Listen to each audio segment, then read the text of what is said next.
Assalamu alaikum wa rahmatullahi wa barakatuh. Thank you so much for clicking on this video. Welcome to my YouTube channel. This is Lessons with Miss Fatma.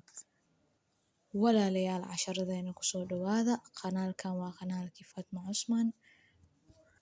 Casharadan waxaan rajeynayaa wax inaad ka faa'iidaysatiin. Haye qisooyinkeena gaagaban baan galeynaa maanta. Today we're going to have our Tuesday short stories. My father, Aabbahay. My dad is 50 years old. Aabbahay 50 sano buu jiraa. He is strong. Wuu xoog badan yahay. Masha Allah. He is a carpenter. Asaga waa nijaar. He works to make furniture. Wuxuu ka shaqeeyaa inuu ka hagaajiyo alaabta guriga and houses iyo guryahaba.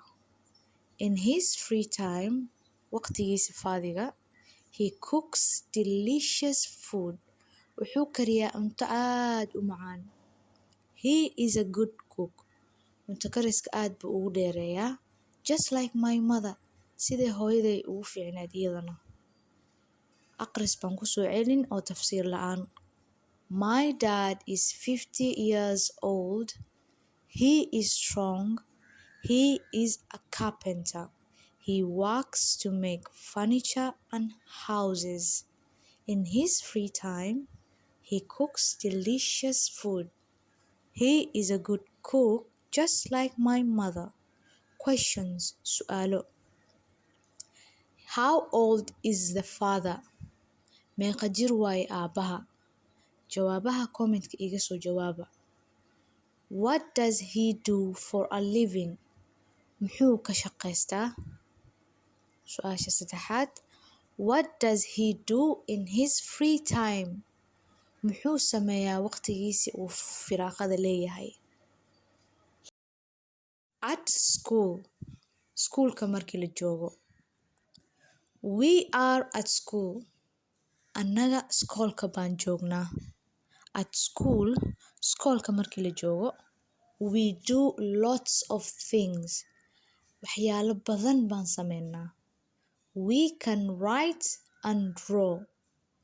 Waxaan qori karnaa waxna waan sawiri karnaa. We have fun at school. Iskoolka waan ku baashaalnaa. We love school. Waan jecelnahay iskoolka.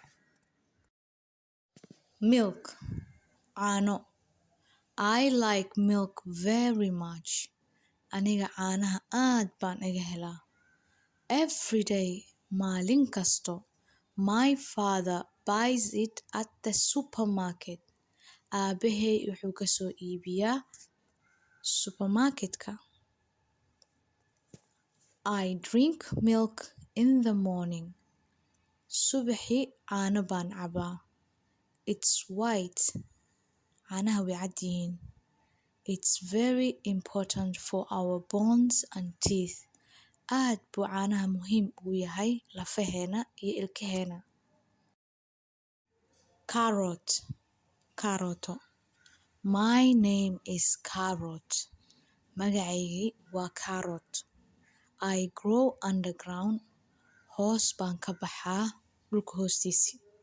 And I am a root. Anigana waxaan ahay xidid. My shape is like long cone and my color is orange. Qaabkaygu waa sidii koorta dheer, midabkayguna waa orange. I am rich in vitamin C. Waxaan qani ku ahay vitamiinka oo C-ga.